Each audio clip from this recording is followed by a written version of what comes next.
For all you cool cats and kittens who are just joining, welcome to DC Arts Community Day. It's really awesome to have you here with us this afternoon, where we're celebrating the resiliency and innovation of the DC Arts community. Really happy to introduce our next presenter, Amir Bradder, who is the owner and curator of HOMME DC, which is a boutique and gallery for emerging artists located in the historic 52 O Street Studios right here in DC. They opened their doors in 2014 with a focus on up-and-coming artists and designers. So I'm really pleased to turn this over to Amir, who'll be showing us around Xenia Gray's first first solo exhibition, Friend from a Third Culture. And I think that both Amir and Xenia are going to be able to be here to talk about her exhibition. Hey, Amir. Hold on 1 second. See here. Give me 1 second. No worries. Can you all hear? Hold on. Let me go to my unmiked. Can you all hear me? You're good. You can hear me? Oh, okay, cool. Hello, everyone. Hope everyone's having a really good day today. And first of all, I want to say thank you to the Halcyon for allowing this opportunity. I really appreciate it. To showcase an amazing emerging artist here in the DC area via Serbia and Russia. So I'm going to take you around the space, and you did a great job, Nicole, explaining what HOMME is. Again, this is a boutique for emerging artists of all disciplines, just to give them a really cool platform and an intimate space in order for them to showcase their work in not a traditional gallery setting. So let me turn this puppy around. Let me go here. Let me do this. Okay, just got to turn this around. Here we go. You all don't want to see my face anymore. So as you're looking at Xenia's work, as you can see, and I'm gonna go around all the pieces. She has 11 pieces here in the space, and pretty much excuse me, she says Serbia. My fault on that. So pretty much Xenia channels her emotions and her inclinations developed as a tumultuous and uncertain upbringing in the industrial Serbia. The exhibition is pretty much a display of Xenia's elevation as an artist and utilizing a color palette influenced by her post-Soviet childhood surroundings. And with that result is a creative expression that evokes somber and sober moods that are complemented by the intimacy of the HOMME gallery. So we're going to go around here. And you can see a lot of what she does. She's really amazing with her shadow work, as you can see. And pretty much she likes using the shadows because it doesn't have a color, and it also helps her to create a certain mood that provokes deeper thoughts. Go here. Some of her work right here. And if anyone has any questions about the pieces, they're all for purchase. We did sell a couple already, but if you have any questions about any of her work and the sizes and the titles and things like that, please let me know. You could always reach out to me via Instagram at HOMME_DC or through my email at Amir, that's AMIR BROWDER @ymail.com. I'm sure Halcyon help me put that up there. So going through here, and we're just going to make our way around the space. And again, everything in this space is pretty much a permanent installation piece. So as you can see, the door and the moss on the ceiling, and just about everything in here, the wallpaper, everything is an installation piece. So we're going to make our way around. It's another one of her pieces. And as you can see, she pretty much doesn't like to use the subject's face in a lot of her pieces, like their full frontal face. You could probably get an idea of what it is and what she's doing by not focusing too much on the face, but give you an idea of the subject's actual full body. And you can see, if you look, the detail with the grit and the ground of the people in which she's covering. We're gonna make our way around again.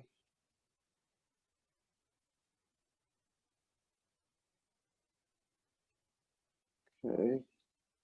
Again, let me know if you have any questions. I'm gonna go around the whole space, and these are pretty much the smaller pieces, but they're really beautiful.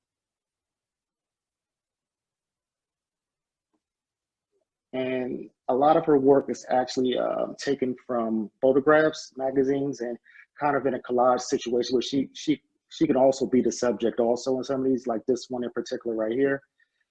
She's a subject in this one with one of her friends in it. It's really beautiful. And this is one of my favorites coming around right here. This is a beautiful piece. And again, you can see really a lot of people, when we had the opening last week, we got a lot of questions about this piece in particular. And I actually asked Xenia about this piece, and I was like, it looks like it's out of a fashion magazine, like an editorial. And she's like, yeah, it was. I got it. I got it out of a fashion magazine. I just, got the picture, and she tweaked it on her own and did some really amazing things with this piece. Also, this one is titled, I forgot what the title is, but I remember it's like Left in Marrakesh, if I recall correctly. I get the name of it once I come back around the space, but it's really beautiful. Hey, Amir, I know you can't see the question, so I'm just going to shout out a question for you. Okay, I'm like, just going on. Yeah, I want to So how did you and Xenia get connected? How did me and Xenia get connected? So I have a lot of shows here, a lot of exhibitions here, and I meet a lot of creative, again, emerging underground artists. And I was doing a particular exhibition with a gentleman named Skoja, who had an amazing show here. And Xenia came, and we were just talking, and she was like, "Oh, I do art as well, and space is really, really a cool space." And from that point on, we developed a relationship based on just getting to know one another and getting to know if her work fits with this space, and if she would be honored to even be in this space. So that's pretty much how we met, and it's a really organic situation where I take time to really develop a relationship with artists, and that time period normally is like anywhere from 6 months to about a year. So it's not just, I guess, get you in the space and you just put up work. It's about developing a real relationship and seeing what exactly the artist is speaking from, and what exactly they want to bring into HOMME. So let me go around. There's more work to be shown. So, and this is also really beautiful as well. This one actually sold last week in the opening. So if you can see, and again, if you look at the subject, you're not going to see the subject's eyes. You're not going to see their face. You're getting kind of a partial view of them, so it won't distract from the actual person itself. So you can pretty much raise your own questions about who that person is or what that person is, instead of seeing a full frontal head-on view of them. And you can really look at the textures here. Again, dating back to last week, some of the questions in which I asked was, someone is asking a question. So I'll answer that, Kate. And just looking at the texture of this, it kind of reminded me of like the French Open, in a sense, with the clay, and it looks like it's like really clay-like. And I asked her about that, but it's really just a texture and what she wanted to evoke in this. And it really has like that architectural feel to it. And it kind of reminds me of the Glenstone also. The way that if one would go to the Glenstone, it would kind of look like that as well. So Kate, so how did I come up with the name HOMME? Was that the full question? Yes. Okay.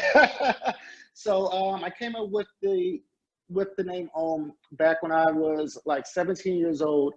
I would read this fashion magazine out of London called Rena HOMME, and it was this publication that would be printed twice a year. It was like 25 pounds, something like that. And I was like 17 years old buying this fashion magazine that would have fashion from all over the world, and it'd be like 10 years ahead of everybody else. So I would literally like spend my lunch money during school, during those times that the publication was out. And that would pretty much keep me on the forefront of what's going on around the world in fashion. And when I was thinking back to when I was coming up with the creation for HOMME, the boutique slash gallery itself, I really want to pay a Rena HOMME homage to giving me the inspiration and really seeing things through a not just a U.S. picture, but through a world picture, not only with fashion, but with art, period. Everything from cinema to traditional fine art to clothing, of course. So Rena HOMME is really something that I wanted to pay homage to. And of course, because HOMME is a men's boutique that's set up like a guy's studio apartment, that all kind of came into purpose with that. So everything was dating back to one particular situation, but it was really a way for me to express myself and give homage to HOMME. In addition to that, I don't know if everyone can see the windows right here. So it's just man in different languages. So, I feel that once people get under the roof of HOMME, we're all the same, but we're different, but we're all the same. And we can pretty much love each other's differences and also respect those also. But when you get under this roof, we're all the same. We're just all from different places. That's all. So this is another brilliant piece as well. Her work is really, really amazing. It's really beautiful. And again, you can see the subject. And her shadow work is impeccable. Simply amazing. So as we walk around,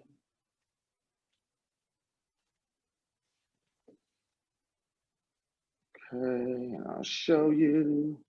This is one of my favorites also. We had some inquiries on this one, and we had some inquiries on this guy right here.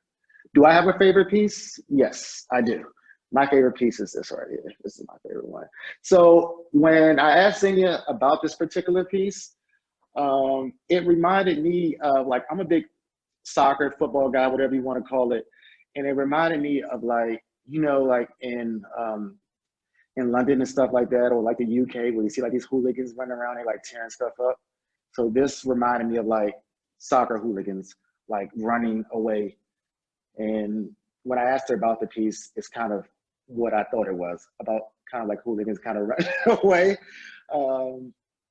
So yeah, this is my favorite piece. I just really love it. Let me just hold on. Let me show you something. Let me bring this down a little bit so you can really see it, because it's a little bit too light in here. So just give me 1 second. You can really see it.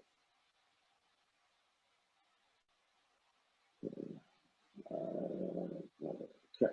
All right, here we go. So I'll give you a better view of everything, because it's really, really light outside, so you can really see it really well. It really looks amazing at night too. So, and what else do we have? Does anybody have any more questions for me? Oh, thank you. How are you adapting to the current climate? Is that what it says, Nicole? Yeah. Okay. How are you planning for, like, the stay at home, and like what do you got coming down for the future?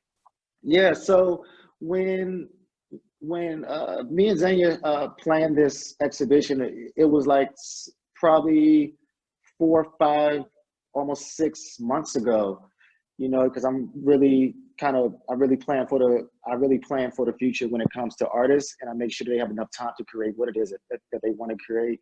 But the way that I pretty much adapted to this was when we got the news. It was a little discouraging at first, but I said to her, you worked way too hard for this. We're not going to not do this. We're going to make this happen. And we thought about it. We had some wine while we were thinking about it, and and I was like, let's just do like an Instagram live type of situation where I'm asking you questions, and we're going to make it the same as if you were at home and you were here in the presence of it, and we're just going to make it really cool and kind of make it like a artist talk / exhibition opening. Because that's what I'm pretty much known for in this space, is not only the intimacy of the space, but also the opening exhibitions. So we just kept on going, and I think it's a testament to all of these artists that are actually being really creative right now. Because the thing with art is that you have to work with what you have. It's never ideal. You know, you're never going to have that really ideal whatever in period. So you have to work for whatever materials you have, whatever type of space you have, whatever type of money you have, whatever type of resources you have, and you have to push forward and have that ability to create even when things don't look like they're in your favor. So that was my mindset in this, and we had a couple of hiccups and some things along the way, but we managed to have a really good show. And you know, and I'm really proud of everyone in the DC area who's been able to really create during these times and give the DC area some light during this troubling time right here. The second question was, what do I have coming in the future?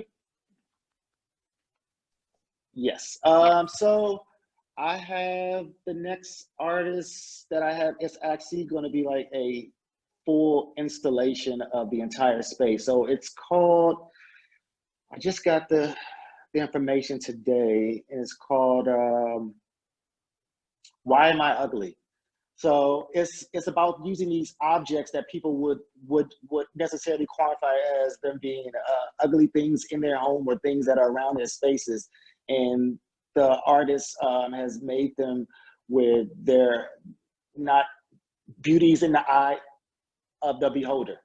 So when you see these things in this space, when you see the way that they're placed around one another, you can have a different appreciation for them. So that's going to be the next exhibition. That's actually May 18th. No, excuse me, May 15th. Sorry, guys. Anybody have any more questions? This is fun. I think Maribel wanted to know if you only show artists who are based in DC, showing world perspectives, or do you also work with artists who live internationally? That's a very, very good question. Since I do live in DC, I wasn't born and raised here, but I was raised here for a very long, well, since I was 5 years old. And I try to give that platform to those emerging artists in the DC area, because I feel that they have been overlooked for quite some time. And that, you know, it doesn't matter, you don't have to be born in DC or raised here, or just to give that light to these DC artists is very important to me. But I would like to have a situation where, almost like an exchange program, where I'm having artists from DC go to those emerging countries, and the artists from those emerging countries coming over to HOMME to really utilize the power of art and just being in this beautiful city, the capital of the United States of America. What other way to do it is with just being creative and having really amazing artists from all over the world. So yeah, I'm definitely open to showcasing artists and having artists showcase here from all over. I'm going to go back one question. Nicole Weissman had a question about you know, things that you're learning about trying to showcase an artist and, you know, sell work in this time of social distancing. And are you seeing cool things out in the world that you're inspired by?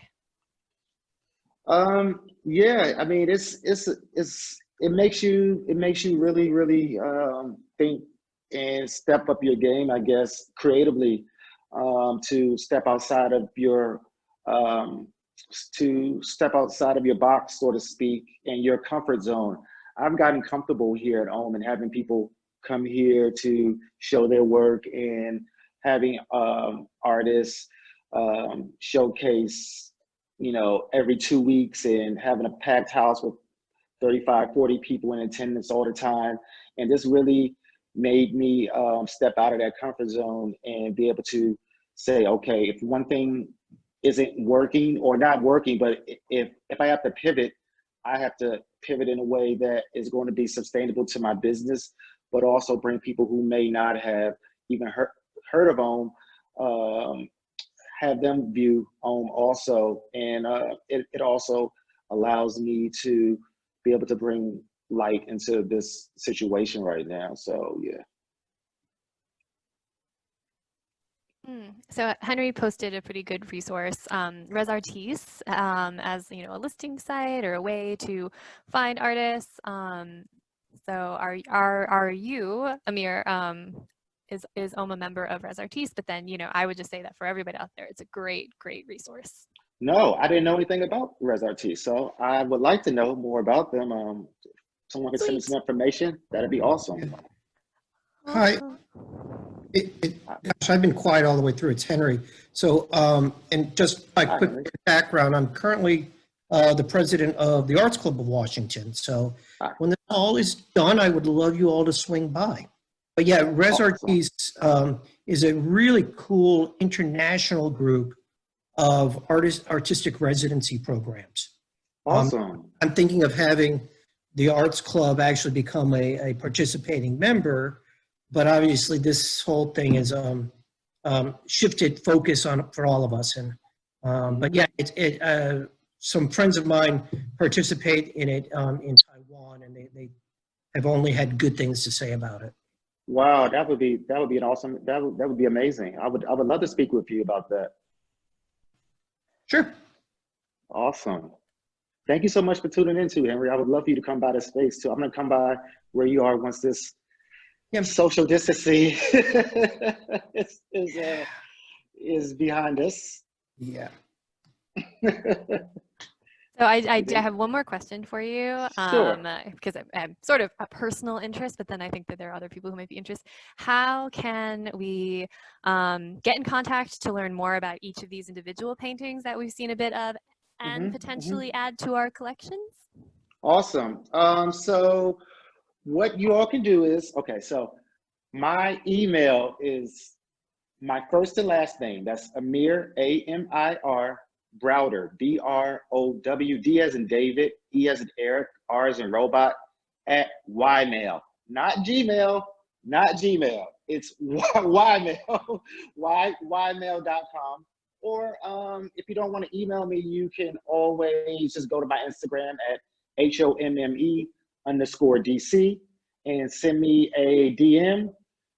Or if people want to call me, I mean, you can call me on the phone if you like to. You can call my business number, which is 202-957-1094. We can have a chat there, or you could send me a text as well. I'm accessible pretty much through every type of situation. Awesome. Thank you so much, Amir and Xenia. These works are incredible. They're really great to see. And, I feel like everything else that's going on during this time, I would love to see them in person. Awesome. Thank you soon, very soon. Yeah, stay well, Amir. It's really great to see you. All right. Thank you so much, Nicole. And thank you so much, Halcyon, for this opportunity, and all the other artists who are doing amazing things in the city. Keep it up. Keep it up. Don't give up. And I'll see you all soon once this is all said and done. Thanks, everyone. Peace. Thanks, Amir. Thanks, guys. Hi, everyone. My name is Maggie Goff. I'm the program coordinator of the Halcyon Incubator, and we're fortunate enough to have Amir as a Halcyon Fellow. And while we love all of our fellows equally, Amir is such a great example of how Halcyon sits at the intersection of art and social enterprise. And one of our flagship fellowships, in addition to supporting so many amazing artists, is supporting very early stage social entrepreneurs.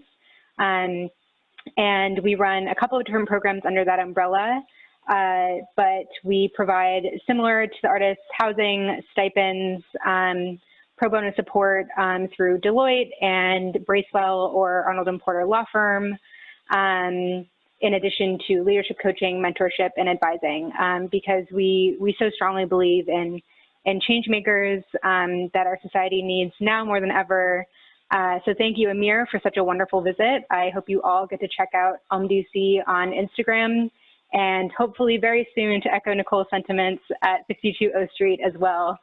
And if you want to connect with Amir, I know Nicole put his email in the chat. For any of our other entrepreneurs, feel free to get in touch with me. And we can also link to the chat for the Halcyon website, so you can browse through some of the incredible entrepreneurs we've been able to support over the last few years. And with that, I will kick it back to Nicole. Thank you. Thanks so much, Maggie. Great to see your face. So as you can tell, Halcyon has always been a really busy place, but running programs online and making this network of artists and entrepreneurs feel super connected during times of isolation has been keeping everyone really engaged. And so I am so grateful to be connected to such amazing and dedicated colleagues.